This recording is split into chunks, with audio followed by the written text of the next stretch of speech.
আসসালামু আলাইকুম। আয়কর বিষয়ক নিয়মিত আলোচনায় আপনাদের স্বাগত। যথারীতি আমাদের মাঝে আছেন বিজ্ঞ কর আইনজীবী জনাব মোহাম্মদ আদনান। আপনাকে স্বাগতম। আপনাকে স্বাগত।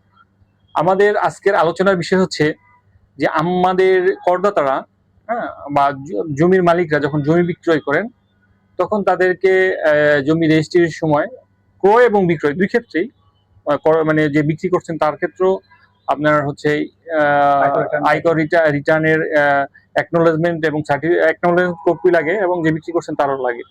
দেখা গেছে যে আমি এই কেসটা পেয়েছি একটা, যে তিনি যে জমি বিক্রি করছেন সেই জমিও তার ফাইলে দেখানো হয় নাই।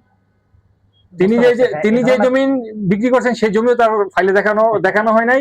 এতে করে যে উনি যে টাকাটা বিক্রি করছেন এটা অপ্রদর্শিত রয়ে গেছে এবং এটা দেখাইতে মানে পরবর্তীতে মানে টাকাটা দেখাইতে গেলেও তার জন্য সমস্যা সৃষ্টি হচ্ছে। এই ক্ষেত্রে যারা জমি ক্রয় এবং বিক্রয় করেন তাদের জন্য আপনার কি মূল্যবান পরামর্শ থাকবে? ধন্যবাদ, আপনাকে গুরুত্বপূর্ণ প্রশ্ন করেছেন। অবশ্যই আপনার জমি ক্রয় এবং বিক্রয়ের সময় যেহেতু আপনার পিএসআর, তার মানে আয়কর রিটার্ন দাখিলের প্রত্যয়নপত্রের সাথে দিতে হয়, তাহলে অবশ্যই জমি ক্রয় করার ক্ষেত্রে অথবা বিক্রয় করার ক্ষেত্রে উচিত হচ্ছে ওই জমিটা আয়কর রিটার্নে প্রদর্শন করা। প্রদর্শন ব্যতীত বিক্রয় করলে আপনার তা অপ্রদর্শিত হিসেবে টাকাটা পরিগণিত হবে এবং এটার উপর আপনার কর ধার্য হবে, জরিমানা ধার্য হওয়ার বিধান আছে। তো এটা অবশ্যই মাথায় রাখতে হবে, এই বিষয়ে খুবই সতর্ক থাকতে হবে।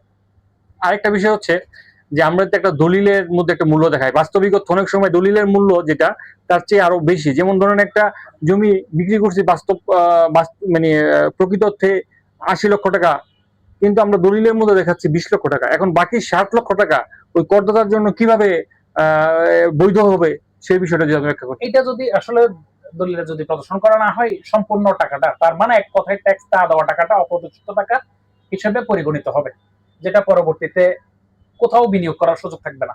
বর্তমানে যে সিস্টেম করা হয়েছে, মানে প্রত্যেকটা এপিআই সিস্টেমে প্রত্যেকটাতে আপনার কি করা হয়েছে, আপনার জমি, তারপরে আপনার ইলেকট্রিসিটির যে বিদ্যুৎ বিভাগের ওয়েবসাইট, তারপরে আপনার মিউটেশন করার পরে ওই যেই ল্যান্ডের যে ওয়েবসাইট আছে, এগুলো সবগুলা এনপিআর সার্ভারের সাথে আপনার কি করা হয়েছে, অ্যালাইন করা হয়েছে। সো আপনার, আমরা মনে করছি উট পাখির মতো বালির মধ্যে মাথা ঢুকিয়ে দিয়ে আমরা মনে করছি আসলে আমাদের বিষয়ে কিছুই জানে না, কিন্তু এনবিআর এর কাছে সব ধরনের ডাটা বর্তমানে চলে এসেছে।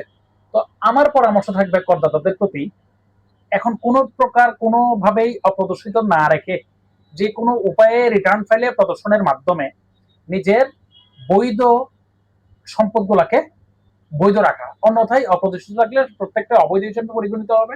এটার জন্য উচ্চ হারে কর দিতে হবে, উচ্চ হারে জরিমানা দিতে হবে, তারপরে আরো বিভিন্নভাবে হয়রানির শিকারও হওয়ার সম্ভাবনা আছে। এবং অপদর্শিত থাকলে তো আমাদের মূল আইনে তো জেলার বিধানও আছে। জি, ধন্যবাদ আপনাকে।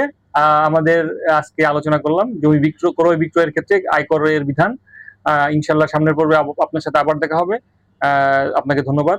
আপনাকে ধন্যবাদ। আসসালামু আলাইকুম ওয়া রাহমাতুল্লাহ।